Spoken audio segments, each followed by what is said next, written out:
Hidden gem of Epcot right there. You look absolutely ridiculous, but in the best way possible.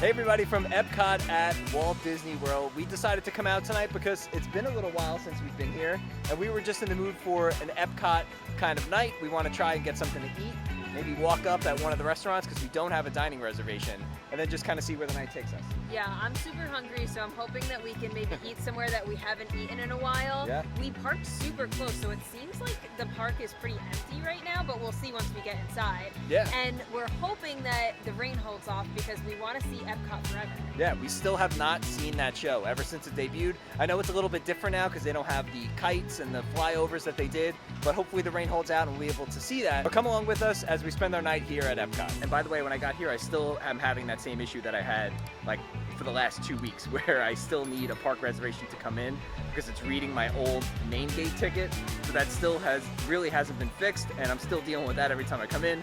I don't know if anybody else is as well. This seems to kind of be a me problem, but still going on. And you can see all the flower petals that are on the ground. That's because right before we got here, a big rainstorm came through. Hopefully it doesn't rain again. So we're heading back towards Mission Space and Space 220, because believe it or not, we still have not eaten at Space 220. I know it's been around a little while, we just haven't gotten around to it.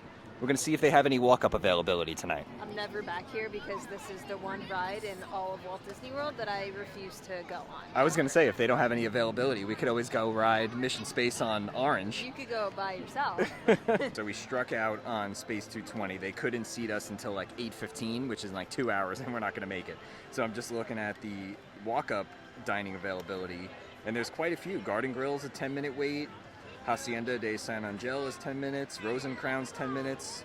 Spice Road Table is 10 minutes. And Coral Reef is 35 minutes. So I think we're just going to choose one of these tonight. Look at this bird over here on the side of the little lake. He's squaring up. He's letting all the other birds know around World Showcase, don't come this way. Otherwise, you'll get these hands. Right over here at the entrance to World Showcase, you can see Spaceship Earth straight ahead, is the Disney 100 Platinum sign. Now this is the only one that's actually in the park. All the other ones are at the front entrances. But here it is. It's a little tiny, and it's just kind of odd that it's like right behind all the other topiaries. It might be a little bit hard to see. We can't get any closer than this, but there's all birds on top of Spaceship Earth. Like they're just flocking to the top of Spaceship Earth. I wonder why. Now we decided to join the walk-up list for Spice Road Table. So when we entered World Showcase, we had to come to the right. I wonder what they're gonna do with the old Starbucks location here. It used to be right here where this like box is, and now it's just been sitting vacant for a while now. I wonder if they're gonna do anything with it, or if they're just gonna knock it down. I don't know. I didn't even realize that it's been like sitting vacant that whole time. Yeah, ever since they opened Connections Cafe, where Starbucks is now, this has been closed, and it's just been sitting here empty. And while we're making our way around World Showcase, just wanted to call out that they have already started taking down some of the barges. These two still remain, but the big giant circle is no longer here. I cannot wait for these to go away. These have been eyesores for the last 2 years. So here we are at Spice Road Table, which is where we are going to eat tonight. We joined the walk-up list, and it is a 10-minute wait. But while we're out here, might as well take a look at the menu. Now, Spice Road Table is all small plates, so you're going to have to order multiple plates to kind of fill yourself up. But they got a whole bunch of different things to choose from. And we've eaten here once before, but it's been at least a few years. So we decided to give it another shot tonight. We'll see how it is. So we have about 10 minutes until our table is called, so we figured we'd come and explore the Morocco Pavilion a little bit. It's been a little while since we've been over here. Yeah, it has, and they actually closed the main restaurant here. They made it into like a health center, I think, like Advent Health or something like that. But it's pretty sad because I've eaten here like years ago, and it was really good. I'm kind of like sad that they I forget the closed name it. of that restaurant. I forget too, but like when you would eat, like the belly dancer would come around, and they had really good food options, but now it's just the health center. And this was the restaurant that we were just talking about. Restaurant Marrakesh was its name. So we just walked back here, and I don't think it's actually the health center anymore. I know it was like during COVID. They definitely had some type of health center here, but now it just looks like it's closed. I don't think there's anything in there. But I wonder if they're ever going to open it back up because it was a really good restaurant. I know. And as you can see, there's just nothing going on over here. So yeah, that health center must have been during the COVID times, but right now it's just vacant. And right at the front entrance to Morocco is what's called the Fez House, and that is where we are now. First of all, the theming in here is just unbelievable, but second of all, there's nobody in here right now. They have this nice little water fountain, there's all these benches, places to sit. It's pretty nice. So back in here they have what's called the Rally of the Gazelles Women's Off-Road Race, and it is like an arcade style like car racing game or just a VR experience, whatever it is. Very interesting. All right, since it's a women's off-road race, you have to give this a try. See if anything actually happens. Are there any buttons? So maybe it's just for show. Yeah, it is. The pedals don't work. Just got seated at our table. There's a little QR code menu. This one says lunch, but I'm assuming it just pulls everything up. So we just got seated at our table, and we got this awesome outside seat. We're basically right on World Showcase here, and we figure we eat outside because there's not going to be many more days where we can eat outside without absolutely sweating. So we figured we'd eat out here tonight. We ended up getting a few different things to try. We got the chicken, the shrimp, the hummus fries, and then the naan spreads, which comes with like different dipping sauces and olives. It is small plates, so hopefully that fills us up. If not, we can always get a few more things, or we could save our appetite and maybe try some desserts around World Showcase. Yeah, because there's still a few desserts we wanted to try. Yeah. And I kind of forgot the festival is still going on. So. I know, this one goes for a very long time, and we still have like, what, 2-3 more months of it? Yeah, I basically think it 2 goes months. until like July, the beginning of July, so.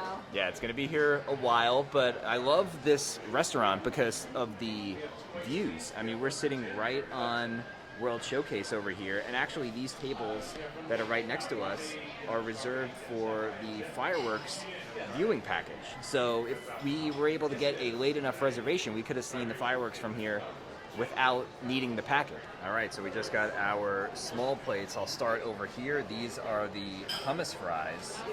Those look really good. They actually look a little bit different than I thought they were going to. But they still look good. This is the spicy shrimp. It looks quite good as well. Here is the chicken. We definitely had the chicken the last time we were here, because I remember this particular dish. And then here is the naan with all the different dipping sauces. First up is the chicken. It's very flavorful. It's not spicy. I thought it was going to be spicy. I think the shrimp is spicy, but the chicken has like a lot of, what is it, like, not really like curry, but it's like, just like the spices that you would imagine for like a Moroccan dish. It's really, really good. And also, if you get some of this green on top, it's like, I think couscous and like cucumber, so that gives it kind of like a more like refreshing taste to it too. It's really good. I like it. I think it's a mixture of white and dark meat too, if I'm not mistaken. Okay, so I tried some of the chicken as well. It's the only thing that I've tried here on the table so far. Really, really good. Like, the flavors are awesome. Like Alex said, kind of hard to describe them, but they taste like what you would expect like Moroccan style chicken to taste like. Really, really good. I think next I'm going to try the shrimp. It's supposed to be spicy. We'll see how spicy it is. The shrimp is good. I was a little bit afraid that it was going to be too spicy for me, but it's really not. It just has like a kick, and it almost hits you like after you're done eating it. And I think what makes it spicy is just like the sauce that it's in and some of the stuff that's on top. But it's really good. It's cooked really well. Thumbs up. On the menu, the shrimp is labeled as spicy shrimp, which is chili, garlic, and peri-peri sauce. It was $14. The flavor on this is so, so good. It's a little bit spicy, but not spicy enough to scare anybody away if you don't like spicy foods. Very mild on the spice count, but really good. I mean, honestly, between the chicken and the shrimp, I love chicken more than shrimp. But the flavors between the two of these, I think the shrimp is the winner so far. So after I ate the shrimp, there's a bunch of like leftover stuff in the dish, and I put it on top of the bread. Those are all garlic cloves. Oh, man. I'm gonna stink. You're gonna be smelling. Maybe I'll strip some of them off. Let me see what else I can find in here. There's like, it looks like there's like peppers. You could see. So next we're going to dig into the house-made hummus fries. These were $10, and they come with a citrus chipotle and preserved lemon, and these are plant-based. I think from what we've tried so far, these are my least favorite. They are good, but if you don't have it, if you have it without the sauce, they could be a little bit dry. So definitely put the dipping sauce on it. Basically, falafel. That you were exactly right describing it like that. But so far the shrimp and the chicken were definitely better than these. And then our final small plate that we need to try is the hummus plate. This looks quite good. They give you a decent amount of bread for a small plate, and then there are two different sauces. There's this one right here that comes in a little dish, and then you have your hummus over here on the end. Okay, so we just finished up our dinner over at Spice Road Table. Overall, very, very good. I feel like it's kind of a hidden gem.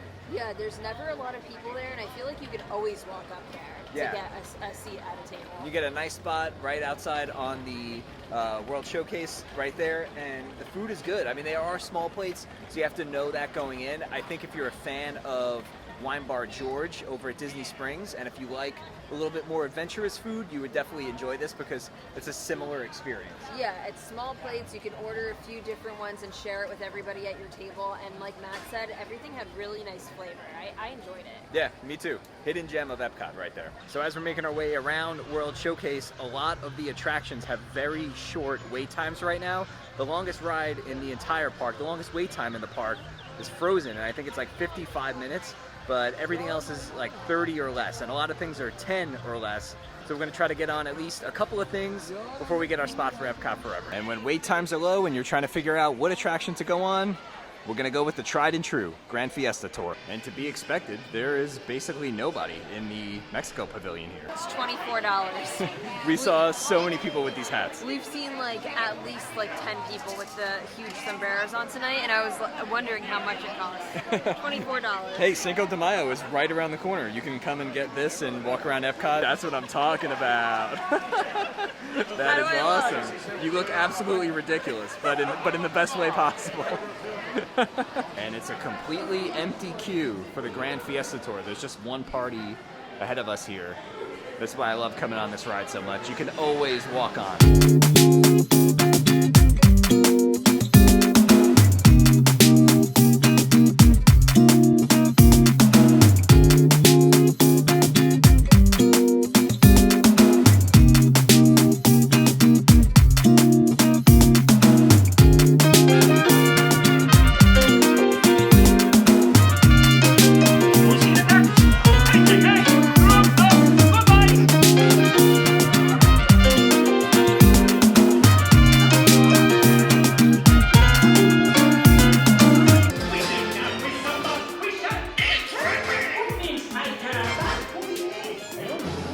Popped into Port of Entry to see if there was any new merchandise versus the last time we were here.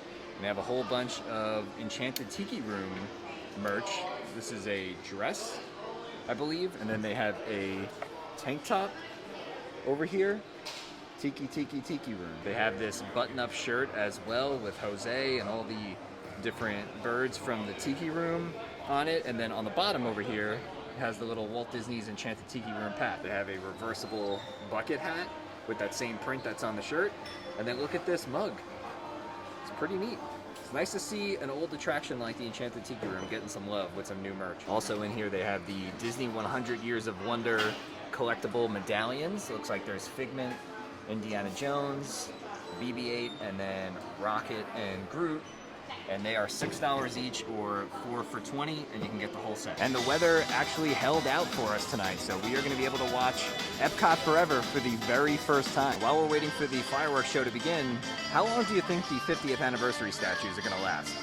And especially that they still say 50 on them. I would think they would at least remove the bottom medallion if they're going to stick around for a while, but very curious how much longer these are going to be here. So I have a question for you. Yes? If they got rid of the 50th statues and sold them off, which they're never gonna do, but if there was an opportunity to buy one, Which one would I have? which one would you buy? Trying to think of all the ones that we've seen. I mean, I'm a big Tinkerbell fan, so like, and she's like so tiny, so she's not like a huge statue. Maybe her. I think I'm just gonna stick with Tinkerbell. What about you? Maybe Figment. Like if I was gonna take one from Epcot, it would definitely be Figment, but I don't know, maybe one of the Lion King ones from Animal Kingdom. I think those ones are cool. In just a few minutes, the World Showcase Lagoon will burst with color and light as we journey through Epcot's past and leap into its exciting future. EPCOT. Right at the start of everything that's new. Experimental, prototype, community of tomorrow. One little spark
so that is going to do it for our night here at Epcot. Honestly, might be a little bit of an unpopular opinion, but I really enjoyed Epcot Forever.